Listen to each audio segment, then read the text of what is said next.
Hi friends, welcome back to Jaya svantaillu అండి. ఈరోజు అల్లం పచ్చడి చేస్తున్నానండి. ఇగోండి అల్లం తీసుకున్నాను కప్పుతో. వెల్లుల్లి అండి పొట్టు తీసి పెట్టాను. ఒక చిన్నది పసుపు కొమ్ము అండి. మనం కొమ్ము లేకపోతే మామూలుగా పచ్చి పసుపు వేస్తున్నాను నేను. పసుపు గుండ కూడా వేసుకోవచ్చు. కొద్దిగా ఇంత సైజు నిమ్మకాయ సైజు చింతపండు అండి. కొద్దిగా కరివేపాకు, ఒక 6 ఎండుమిర్చి, కొద్దిగా జీలకర్ర, ఒక స్పూనున్నర ధనియాలు, టమాటా ఒకటండి, సాల్ట్ 2 స్పూన్లు. ఇది లాస్ట్ని మనం మిక్సీ చేసాక పోపు వేస్తామండి. జీలకర్ర, మినపప్పు, ఆవాలు, అల్లం అండి. ఇది కూడా కట్ చేసేస్తాను. మనం మిగతా అన్నీ కట్ చేసుకున్నాం. 2 కొమ్ములు ఉంచాను. క్లీన్ చేసి మొత్తం కట్ చేస్తానండి. మీకు తెలియాలని 2 కొమ్ములు మీకు చూపిస్తున్నాను. కట్ చేస్తున్నాను. ఇలా మనం అల్లం క్లీన్ చేసుకున్నాక ఇలా క్లీన్ చేశాక కడిగిసుకొని ఇలాగా మనం రెడీ చేసుకోవాలండి. కొమ్ముల్ని మనం మిక్సీ జార్లో వేసుకుందాం అండి. అల్లం వేస్తున్నాను, అల్లం కొమ్ములు వేస్తున్నాను. ఇవ్వండి చింతపండు, కరివేపాకు వేస్తున్నాను. మన ఎండుమిర్చి వేస్తున్నాను, జీలకర్ర వేస్తున్నానండి, ధనియాలు వేస్తున్నాను. అన్నీ పచ్చివే మనం వేసుకొని మిక్సీ కొట్టుకోవాలి. టమాటా వేసామండి. వెల్లుల్లి కూడా వేస్తున్నాను. తొక్క తీసి పెట్టాను వెల్లుల్లి. అల్లం ముక్క, ఇది మన పసుపు తీసుకున్నాం కదండి, పసుపు కొమ్ము, అది కూడా వేస్తున్నాను. మిక్సీ చేద్దామండి. మనం మిక్సీ చేస్తామండి. సాల్ట్ వేస్తున్నాము. 2 స్పూన్లు వేస్తున్నానండి సాల్ట్. మనం పెట్టామండి డిస్. దాంట్లోని మనం ఆయిల్ వేసుకుందాం. పోపుకి ఆయిల్ కొద్దిగా పడుతుందండి. పచ్చడి కదా, మనం 3 రోజుల వరకు బయట పెట్టుకొని తినొచ్చండి. మనం ఫ్రిడ్జ్లో అయితే ఒక 6 రోజుల వరకు పర్లేదండి. బాగుంటుంది పచ్చడి చాలా.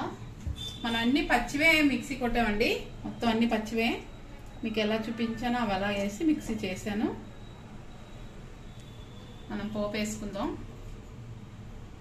ఆయిల్ మరుగుతుంది. మనం పోపు వేద్దామండి. మినపప్పు, ఆవాలు, జీలకర్ర. అది కొద్దిగా వేగాక మనం వెల్లుల్లిపాయలు వేద్దాం. కొద్దిగా బాగుంటుంది. వెల్లుల్లి వేస్తున్నామండి.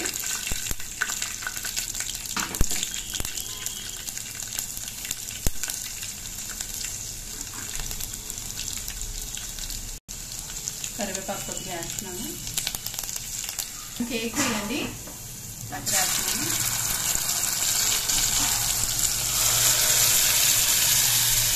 చాలా బాగుంటుందండి. అన్నంతో కానీ, మన ఇడ్లీతో కానీ, దోశతో కానీ.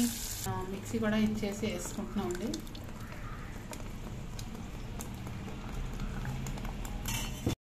కలుపుతున్నాను. మనకి బాగా ఉడకాలి. ఒక 15 నిమిషాలు ఇలా ఉడకాలండి. ఆయిల్ అంతా పైకి తేలిపోద్ది. కొద్ది వాటర్ వేద్దామండి. కొద్దిగా చిక్కగా ఉంది కదా, కొంచెం వాటర్ వేద్దాం. ఆ వాటర్ ఇంకిపోద్ది అనమాట మనకి. ఇప్పుడు మళ్ళీ మనం చేసేలోపు వాటర్ ఇంకిపోద్ది.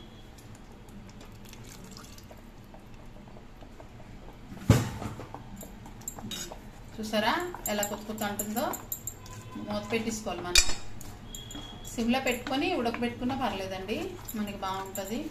ఇలా చేసిన పచ్చడి అండి మనకి పాడవదు. వేగా 2-3 రోజులు బయట పెట్టుకోవచ్చు. 6 రోజులు ఫ్రిడ్జ్లో పెట్టుకొని తినొచ్చండి. ఏం ప్రాబ్లం లేదు. చాలా టేస్టీగా ఉంటుంది మన అల్లం పచ్చడి. మన పచ్చడి రెడీ అయిపోయిందండి. పచ్చడి అయిపోయిందండి మనకి. చూసారా, మనకి 20 నిమిషాలు చేసానండి. మనం దగ్గర పడే వరకు బాగా తుల్లిపోద్దండి. మూత పెట్టుకొని మనం చేసుకోవాలి. చూసారా ఎలా తుల్లిపోయిందో, అలా పచ్చడి తుల్లిపోద్ది. మన పచ్చడి రెడీ అయిపోయిందండి. మనకి చల్లగా ఉన్నప్పుడు చేసుకుంటే చాలా మంచిదండి. వర్షాలు అయి పడతాయి కదా, క్లైమేట్ చూసి చాలా బాగుంటుంది హెల్త్కి కూడా. ఓకే ఫ్రెండ్స్, అయిపోయిందండి మన పచ్చడి, అల్లం పచ్చడి. చూసారా, స్టవ్ ఆపేస్తాను. స్టవ్ ఆపేస్తానండి. అయిపోయింది ఫ్రెండ్స్ అల్లం పచ్చడి. నచ్చితే లైక్ చేయండి. బాయ్ ఫ్రెండ్స్, నెక్స్ట్ వీడియో కలుసుకుందాం.